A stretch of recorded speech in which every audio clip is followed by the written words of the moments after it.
అందరికీ నమస్కారం అండి. నేను మణికుమార్ని, కుంభకోణం కాపురం బ్రాష విజయవాడ నుంచి. ఈరోజు మీకు స్పెషల్ ఉర్లీ దీపక్ అయితే చూపించిపోతున్నాను. యాక్చువల్గా మనకి ఎలా ఉంటుందంటే ఇలాంటివి నేను స్టెప్పుల వైజ్గా దీపాలు చూపించాను. అందులోనే మీకు మువ్వల ఉర్లీ వస్తుంది. పైన కింద చూస్తే ఆకులు అనమాట, ఆకులు కిందకు ఉన్నట్టుంటాయి. కానీ మనకి ఈ షేప్ ఎలా కనిపిస్తుంది అంటే ఏనుగు తొండాలకి గంటలు ఉన్నట్టు ఉంటాయి అనమాట.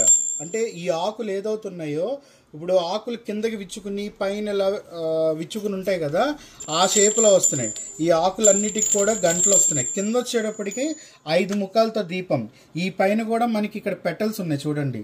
ఇక్కడ కూడా లోటస్ పెటల్స్ వచ్చినాయి. ఇక్కడేమో మనకి పిల్లర్ లాగా వస్తుంది. ఆ కింద వచ్చేటప్పటికి మళ్ళీ పెటల్స్, కింద అటు ఇటు వచ్చేటప్పటికి మనకి ప్యారెట్స్ వస్తున్నాయి అనమాట. ఆ ప్యారెట్స్ కింద దీపాలు మళ్ళీ 4 వైపులా. మళ్ళీ కింద వచ్చేటప్పటికి స్టాండ్. ఈ స్టాండ్కి కూడా మనకు వచ్చేటప్పటికి కరెక్ట్గా 3 లెగ్స్. సో ఇది ఎలా ఉంటుందంటే కింద సన్నం, పైన వెడల్పు, ఆ పైన ఇంకా వెడల్పు, ఇలా వస్తుందన్నమాట. ఒక పిల్లర్ ఉర్లీ కమ్ దీపక్ అనమాట. ఇక్కడ చక్కగా మనం దీపాలు వెలిగించుకోవచ్చు. పైన మనం పువ్వులు పోసి చక్కగా నీళ్లు పోసి పువ్వుల్లో అలంకారం చేసుకోవచ్చు.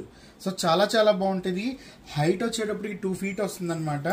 సో ఇది మనకి ఇప్పుడు ఇక్కడ నుంచి అన్ని పండగలు, ఫంక్షన్స్, దీపావళి ఇవన్నీ ఉన్నాయి కాబట్టి చక్కగా ఇంటిని అలంకారం చేసుకోవడానికి, లేదంటే షాపుల్లో అలంకారం చేసుకోవడానికి, అలాగే ఎవరికైనా గిఫ్టింగ్ ఇవ్వడానికి చాలా చాలా బాగుంటాయి అన్నమాట ఇవి.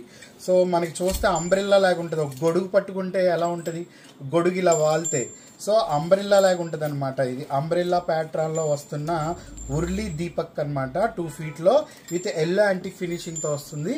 ఇదొక మోడల్.